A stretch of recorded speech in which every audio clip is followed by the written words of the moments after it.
¿Qué tal? Muy buenos días. Mario Torres con la meditación matinal del día de hoy. Y el autor nos propone como título el propósito fundamental de la vida. Yo soy el Señor tu Dios que te saqué de la tierra de Egipto, de la casa de servidumbre. Toma solo autor del libro del Éxodo y cita: el propósito fundamental de la vida, en opinión de Carl Lewis, es establecer una relación personal con nuestro Creador, pues nadie conoce mejor que Él cómo funciona la máquina humana. Dios diseñó la máquina humana, escribe Lewis, para que funcionara con Él. El mismo Él es el combustible para nuestro espíritu, o la comida que fue designada para alimentarnos. No existe otra cosa. Lo que Lewis no está diciendo aquí es, sencillamente, no existe la felicidad sin Dios. En vano la humanidad ha estado tratando de llenar el vacío de su existencia, bebiendo de otras fuentes, las riquezas, el placer, el poder, pero solo para volver a tener sed. ¿Cómo establecer una relación personal con el Creador, de modo que la verdadera felicidad sea una realidad en nuestra vida? Leemos nuestro texto de hoy. Ya en la primera línea leemos lo que bien podremos calificar como buenas noticias. Hablando al pueblo de Israel, al que recién ha liberado de la servidumbre egipcia, el Señor le dice: yo soy tu Dios. Qué interesante esta manera de presentarse. Recordemos que los hijos de Israel estuvieron en Egipto durante 400 años. Decir Egipto es decir idolatría. Sabemos que los egipcios adoraban a toda una hueste de deidades, seres vivos, elementos de la naturaleza, como el caso del Nilo, los astros, y seres humanos, como el caso del faraón. Lo que eso significa es de que, como bien lo señala Andy Stanley, al salir de Egipto el pueblo de Israel no tenía la más mínima idea de un Dios personal, mucho menos cómo relacionarse con él personalmente.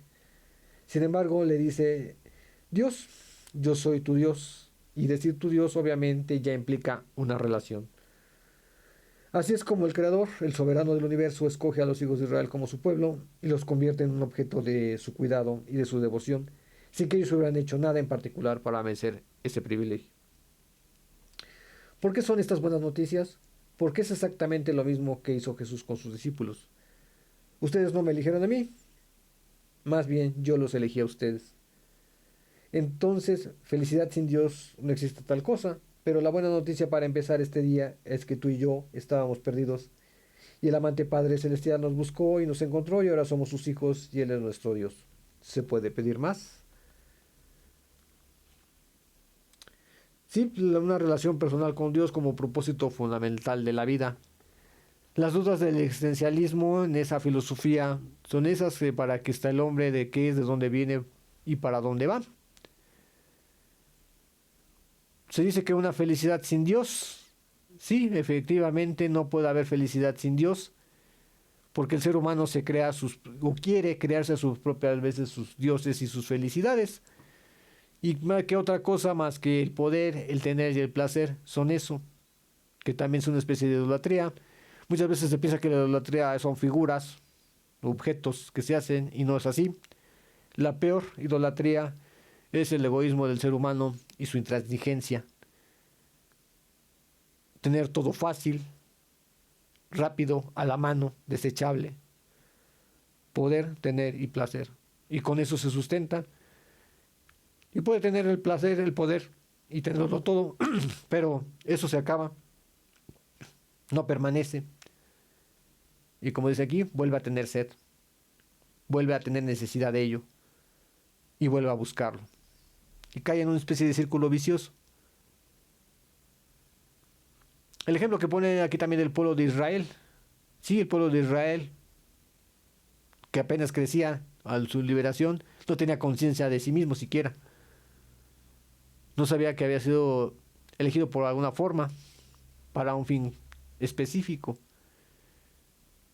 El Señor Dios tuvo que guiarlos casi de la mano, decirles: yo soy tu Dios, empieza una relación conmigo, olvida tu pasado, la casa de la servidumbre quedó atrás.